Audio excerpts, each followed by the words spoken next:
Want your most burning finance and investing questions answered? Here's a podcast you should be listening to, courtesy of Acast Recommends. Are you ready for some personality in your personal finances? Hi, I'm Janice Torres Rodriguez, Latina money expert and host of the award-winning podcast, Yo Quiero Dinero. On this show, we're serving up POC-friendly personal finance knowledge, always with a side of sass. We're not talking about avocado toast and lattes on this show. We've got real, relatable personal finance knowledge that makes you feel seen, heard, and finally understood. Consider me your super cool, slightly risque, but always honest financial fairy godmother. Together, we'll tackle dinero in a fresh new way so you can finally become poderosa with your dinero. Check out our weekly podcast episodes at yoquierodineropodcast.com or subscribe wherever you listen to podcasts. Acast helps creators launch, grow, and monetize their podcasts everywhere. Acast.com.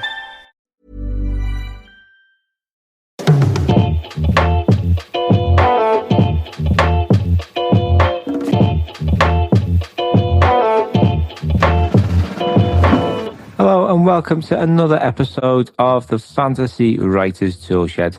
I'm your host Richie Belling, and today we return to our series on creating lifelike characters with an exploration of moral psychology with the brilliant political psychologist Abby.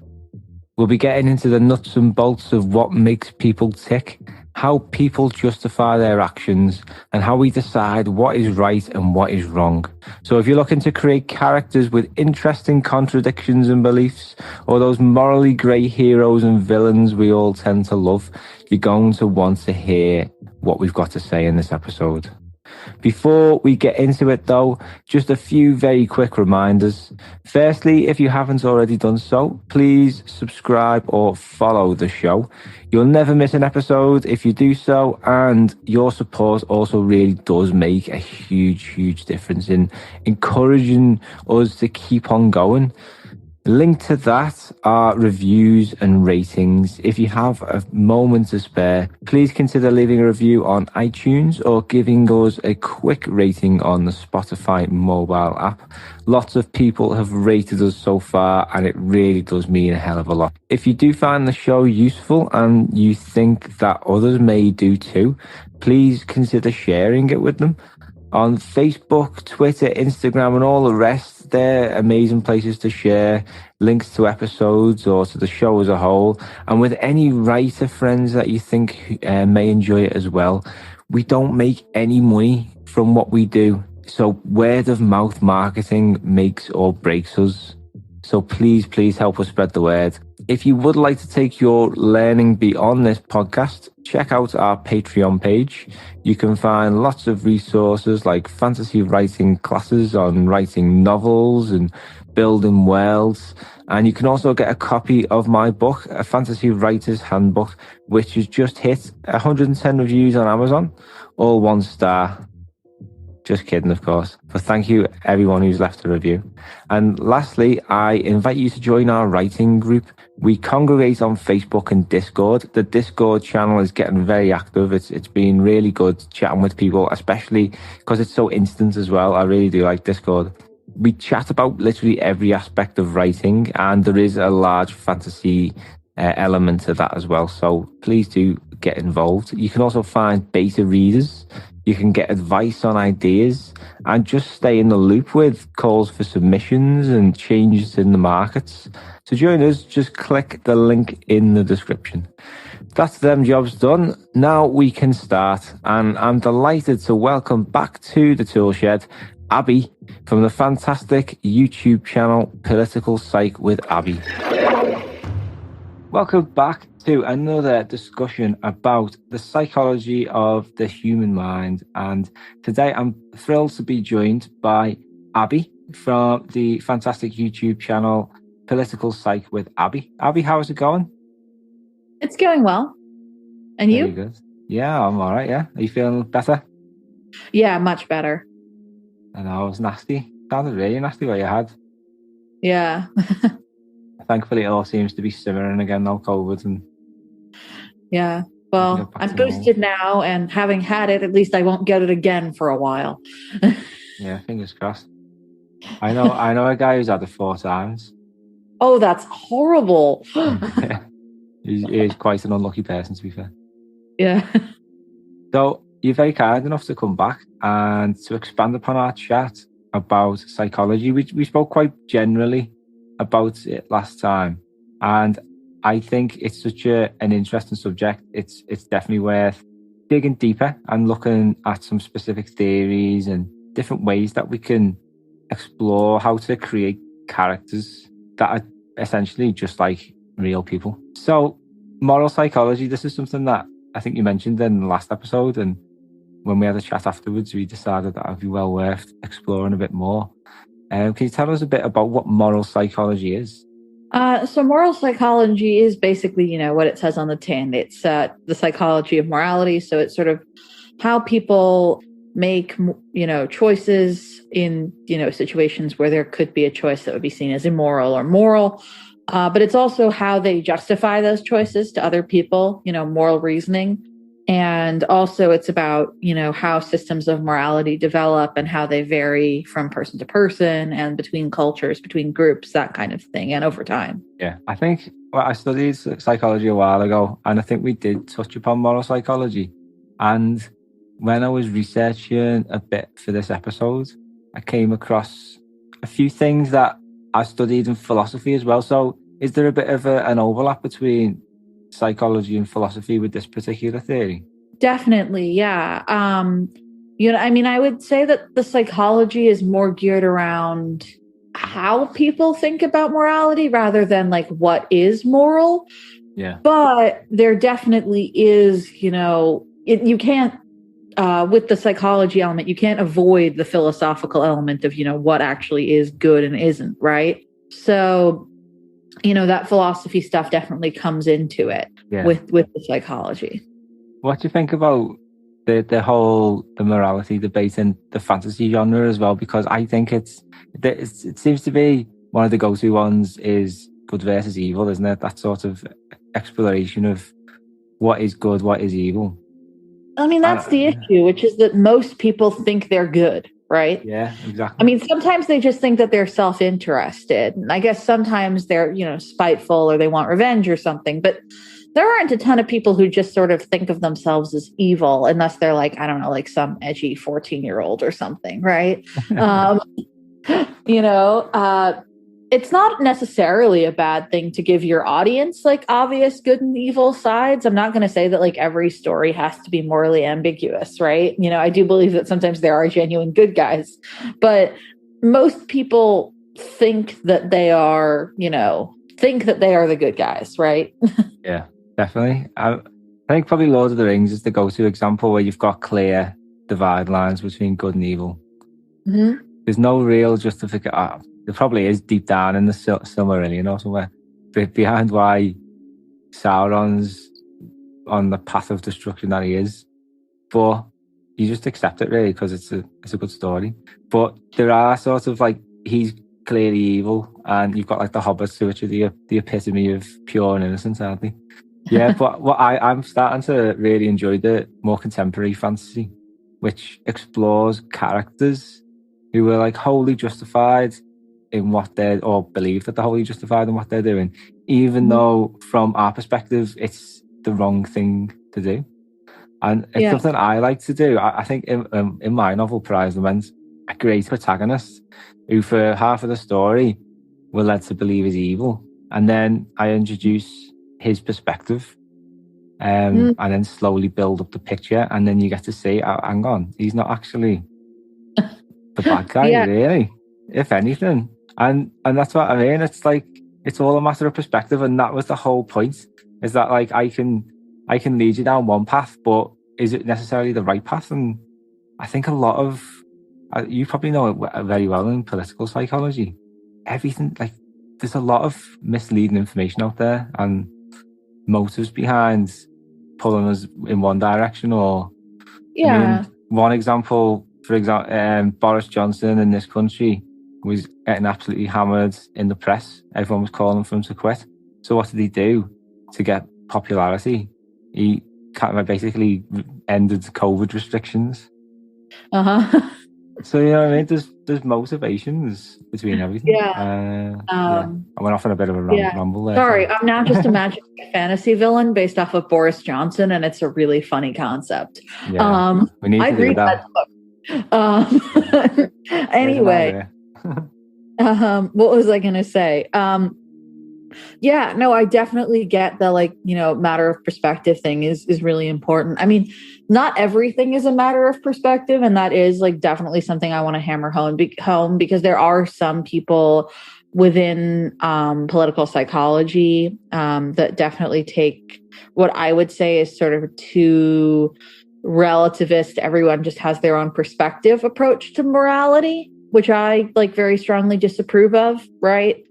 But moral complexity is something that is, good to realize and to have in stories. And, the fact that, good people can have different perspectives, I think is, worth acknowledging. I just think that there are limits to that, if you get what I mean.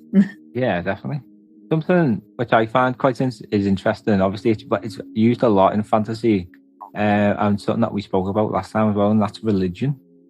And I think religion's a really good vehicle for promoting rules, or for what is good. So the Ten Commandments, you can't really deny that they're quite useful. In terms of setting some general conventions of respect other people, don't rob, don't steal, don't kill. I'm not a religious. I'm not religious as well. Yeah. I'm just saying, religion as a concept is a useful way to promote a moral way of life, maybe.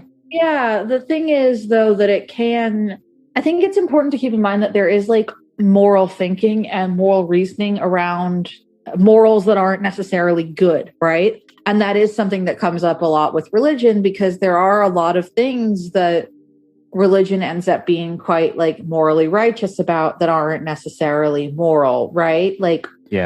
So there are a lot of religions that think, that, putting limits on what women can do with their bodies is, very moral, very righteous, that kind of thing. And that is moral reasoning. That is moral psychology, the way they're thinking about that.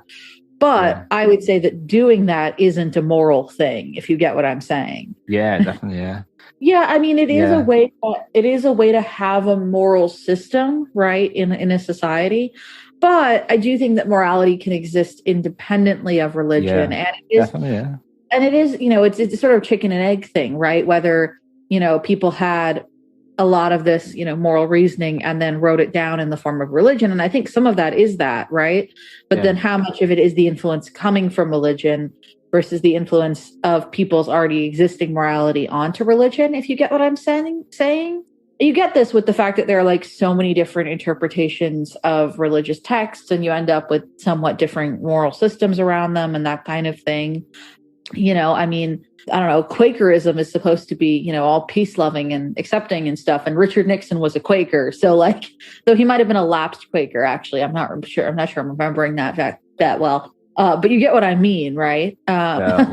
Humanity is full of contradictions. Exactly. Yeah. Yeah. But I know exactly what you mean. And I suppose it's just different people's ways of trying to explain the mysteries of the world, how things work. Yeah, definitely. I mean, I think that part of the reason that I'm not necessarily assuming that morality through religion is always top down from the religion onto people rather than from people onto the religion is maybe a little bit because I'm not religious, but my background is Jewish. And that doesn't have a hierarchical structure in the same way that a lot of religions do. And so, having your own interpretation of it is pretty standard, if you get what I'm saying. Yeah. But I mean, I'm not a religious person, right? And I think part of the reason for that is that I see some of the actions taken by God in the Old Testament as immoral. So, yeah. So it all ties back into morality, doesn't it? Good and evil. What is right and what is wrong. Exactly, yeah.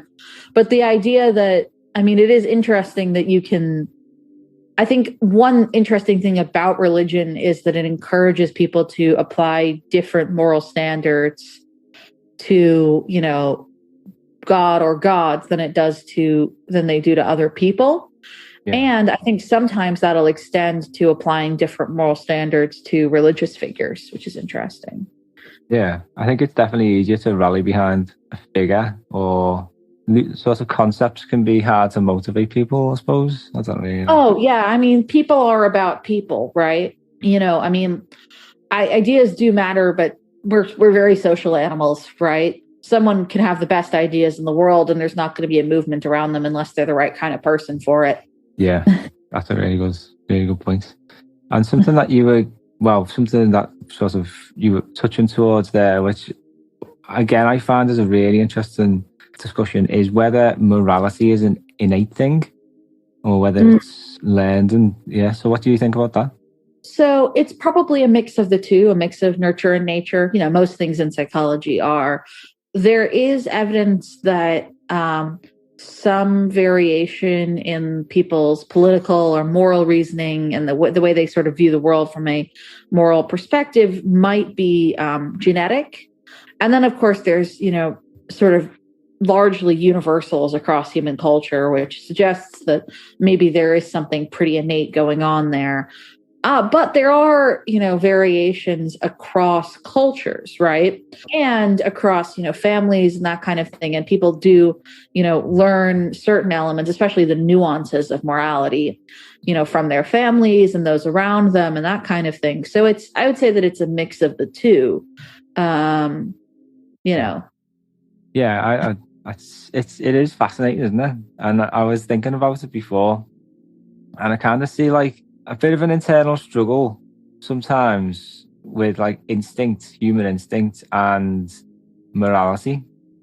So I see it in people's reactions to homeless people. Yeah. So when Liverpool it's where, especially not too far from where I live, like it can be quite impoverished. So there's homeless people outside supermarkets and whatnot.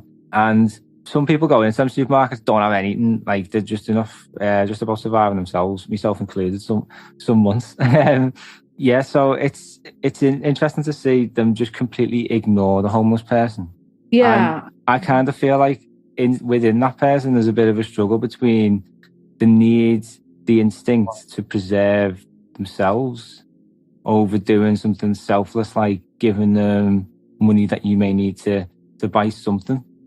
Because if you think about it, like how many people would go hungry themselves to feed someone even hungrier? Yeah, it is a difficult, tension, and having to engage in that kind of, moral thinking on a regular basis can be like very emotionally exhausting.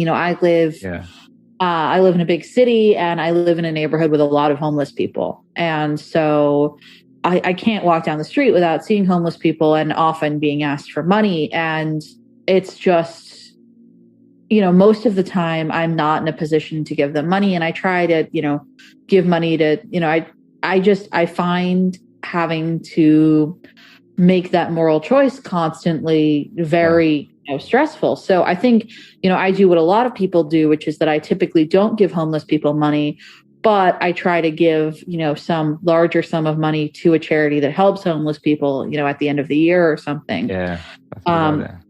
Yeah, but it's just, it is very difficult. I'm not going to say that that's necessarily like a tension with instinct, if that makes sense. Yeah. Because we do sometimes have like conflicting instincts, if that makes sense. Yeah, like the sort of like pro-social instinct and the sort of like more selfish, self-protective instinct are like, they're both instincts, if you get what I'm saying. And they're probably about equally old. I'm not an evolutionary psychologist, but these are both things that our ancient ancestors had to contend with, right?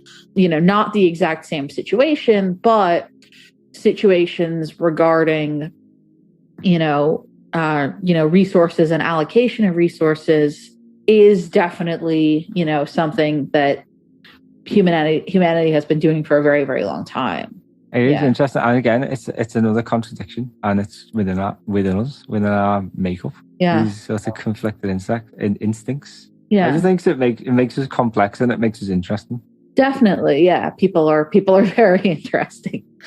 And as writers, there we go. That's the what we're trying to hammer home here is this is the source. This is why people are interested in difference and varies, and Yeah. this is how we understand them. And then when Yeah. we understand them, it's easier to create them. So yeah, something that I was going to ask you about, which is something that we studied in law school when we were doing jurisprudence, and there was a couple of scenarios, and I always really like putting yourself in these situations. I think I mentioned one to you before, didn't I, about the runaway trolley? Yeah. So basically, there's a runaway train cart or a trolley or a train, whatever you want to imagine, flying down a hill, brakes gone, can't stop. There's 50 people on board, and as it's going down the track, you essentially are the line conductor or controller, and you've got the choice of sending this runaway cart in one of two directions. In the first direction, you can let it run and it'll hit and kill one person, but all 50 people on the cart will survive. Or you can send it the other way and the one person will survive, but all 50 people on the cart will die. Yeah. So what do you choose? Oh God, I don't know. It's interesting though, isn't it? I think it's you get it. Yeah. The thing that's interesting is I'm pretty sure that you get different results whether or not people have to actively choose to harm the one person, right? Yeah. Because people don't want to actively choose to do harm, right? It's a sort of, blame thing, right? So it's not just pure utilitarianism. It's also what you as a person specifically have done, right? So, if I do nothing and more people live, I'd probably do that. But would I be able to actively hurt the one person in order to save 50? I don't know. Yeah, that's an interesting point. It's like the manner in which the one person is killed. But I think that the original argument is sort of questioning the value of life and whose life's more important, the lives of 50 people or the lives of one person, and who decides which life is more important as well. It's an impossible question to answer, I think. Yeah. You don't want to have to be in a position where you're deciding whose life is more important, Yeah, exactly. The other example that I have for you is 4 starving sailors stranded at sea on a little sailboat. We mentioned that one to you before. And so basically, 4 starving sailors, they're all going to die. One of them is weaker and is likely to die sooner than the other 3. But the other 3 won't survive much longer unless they have something to eat. So the question is, do they kill the one person, the one weak person, and eat him so that they survive? Or do they all die and not eat him? You see, this is where disgust comes into a factor with with moral reasoning, and disgust actually is a very big factor in a lot of moral reasonings, especially in the purity moral foundation. We'll get into moral foundations theory later, but certain people are going to have different responses to the concept of cannibalism, right? So it's not just about who lives and who dies, or, if they all die, and it's not just about sacrifice.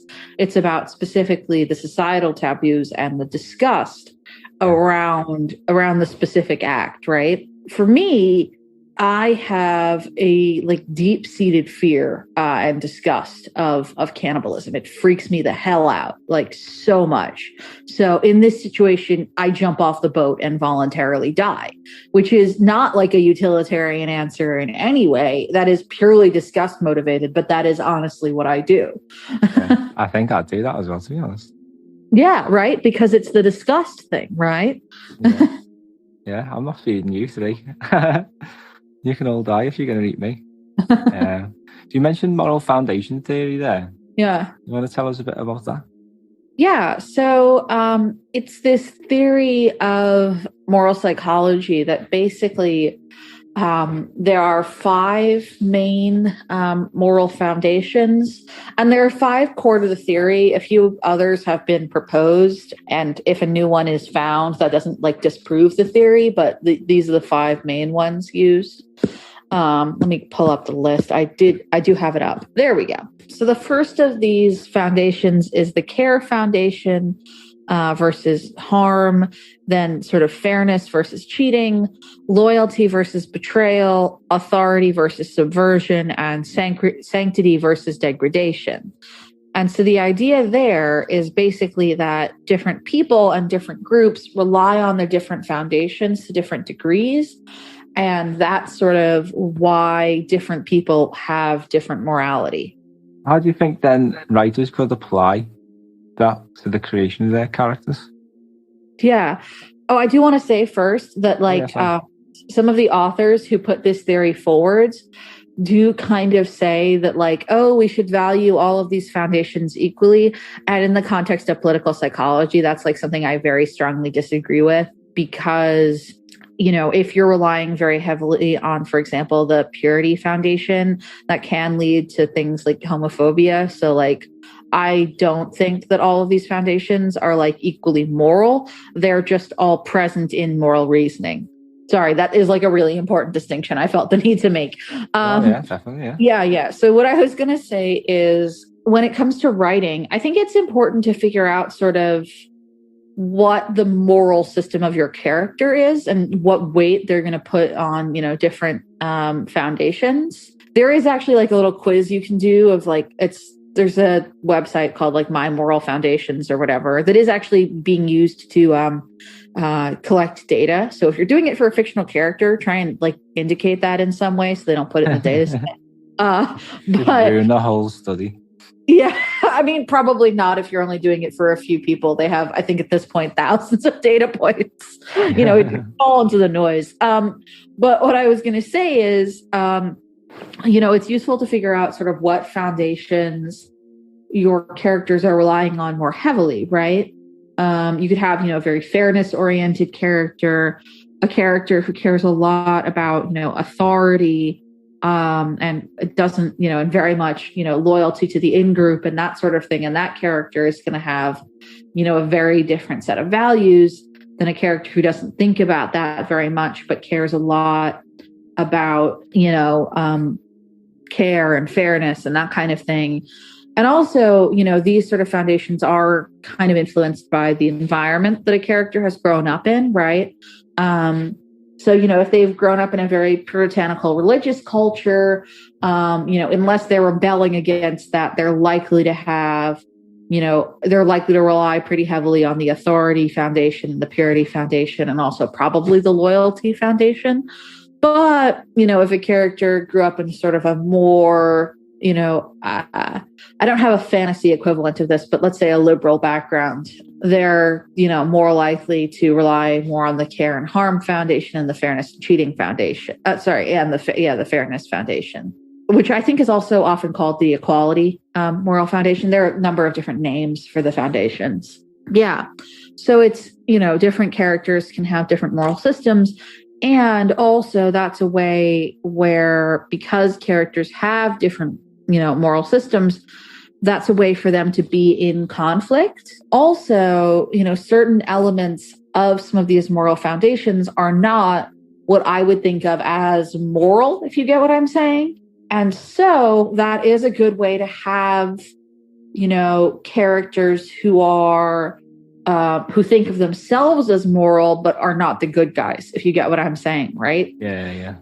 You can have a character who has a really strong moral code based off of, say, purity and authority primarily. And that could be a fundamentally evil character, but with their own very strong moral code. That's really interesting. I was going to actually ask you about. Oh, and I'm not saying that everything that falls under the purity foundation is inherently immoral, but there's a lot of stuff under there that's very, repressive. I think if you lean to that sort of extreme, you're only going to take a definitive stance on things, aren't you? You're not going to compromise, really. Yeah, I mean, it depends how strongly you lean on things, right? But yeah, no, there are definitely people who have more compromising or more uncompromising morality. I mean, the tendency to have a more sort of black and white worldview is definitely something that, varies person to person. I mean, coming from political psychology, a lot of it is people who want to think about the world less, who have a preference for a lower cognitive load are more likely to have like a very black and white worldview and be very sort of absolutist about things. So, yeah, I mean, it is important to keep in mind that like not everybody's going to be equally flexible in their thinking about morality or really anything important. And just sticking on with political psychology, I understand you've been working on some new videos about people's politics and psychology and how that relates to sexual preferences and relationships. Yeah, so I'm working on 2 videos at the moment, one of which should be out in time for Valentine's Day. So that'll probably be before this podcast episode comes out. And that one is about how people's fantasies and sexual preferences vary across the political spectrum. And that's in both the US and UK context. I'll give away that one of the big things is that conservatives do also tend to be sort of more sexually conservative, but there's a lot more really interesting nuance than that. So I would encourage people to like check out the video. It's going to be a fun one. Like the one I put out more recently, it had some fun bits, but the one I did about the psychology of sexism was much more like, serious and important. As a follow-up to the one on sexual preferences and politics, I'm going to do something that was actually initially supposed to be like part of the first video, but then I realized I had enough material for 2, which is going to be about like dating across party lines and, the effects that politics have on relationships, if that makes sense. Because there is like a very strong tendency for people to partner up with someone like with the same politics or similar politics to them. And I do also think that probably carries over a bit into fantasy settings because, if you have characters, who are, in a relationship together or even not a romantic relationship, just, working together or friends or that kind of thing.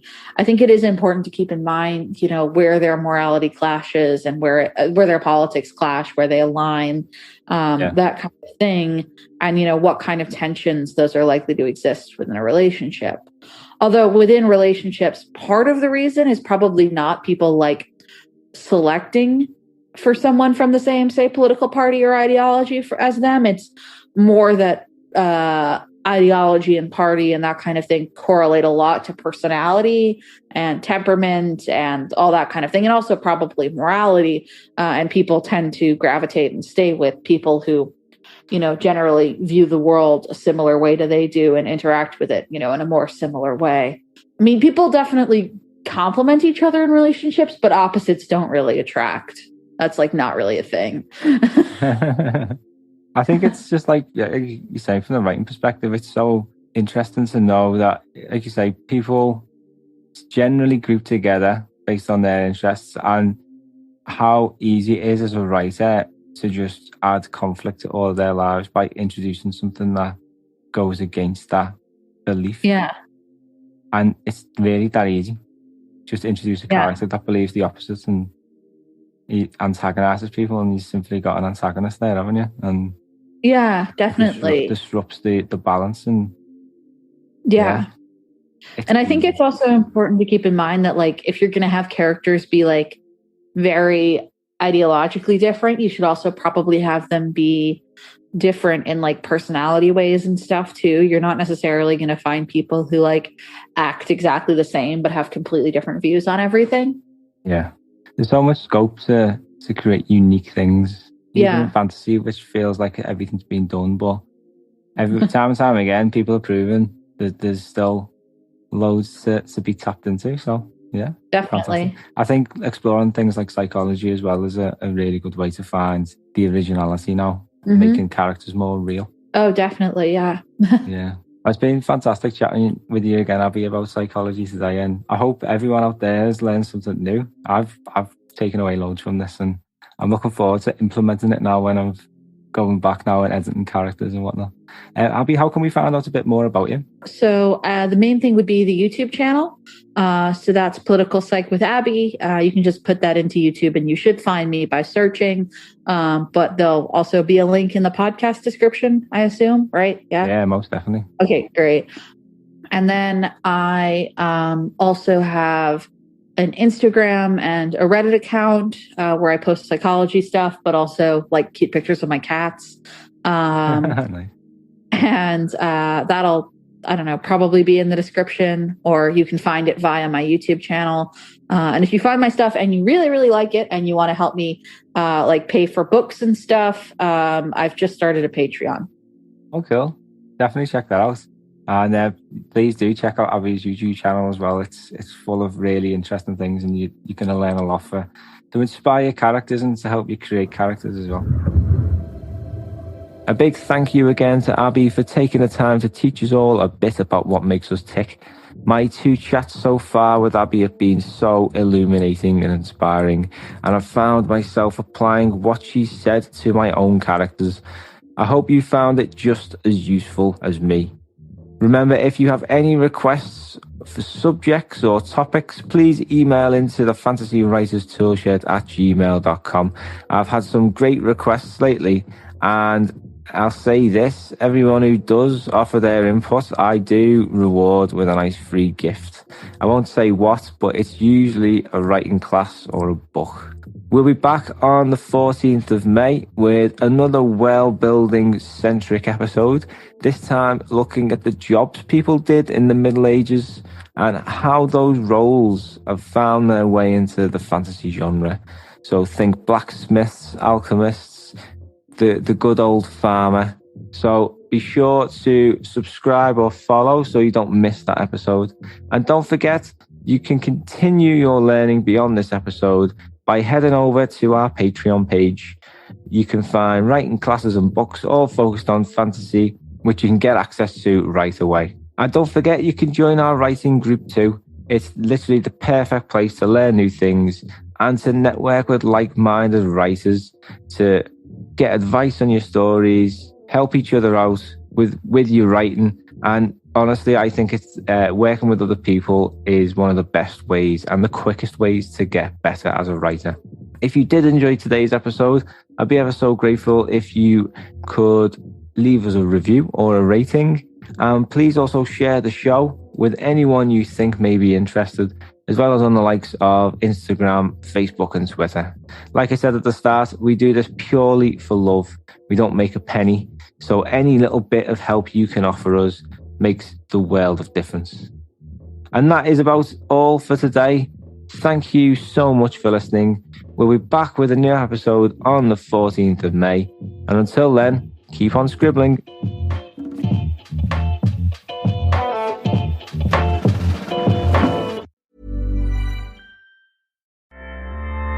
Want your most burning finance and investing questions answered? Here's a podcast you should be listening to, courtesy of Acast Recommends. Are you ready for some personality in your personal finances? Hi, I'm Janice Torres Rodriguez, Latina money expert and host of the award-winning podcast, Yo Quiero Dinero. On this show, we're serving up POC-friendly personal finance knowledge, always with a side of sass. We're not talking about avocado toast and lattes on this show. We've got real, relatable personal finance knowledge that makes you feel seen, heard, and finally understood. Consider me your super cool, slightly risque, but always honest financial fairy godmother. Together, we'll tackle dinero in a fresh new way so you can finally become poderosa with your dinero. Check out our weekly podcast episodes at yoquierodineropodcast.com or subscribe wherever you listen to podcasts. Acast helps creators launch, grow, and monetize their podcasts everywhere. Acast.com.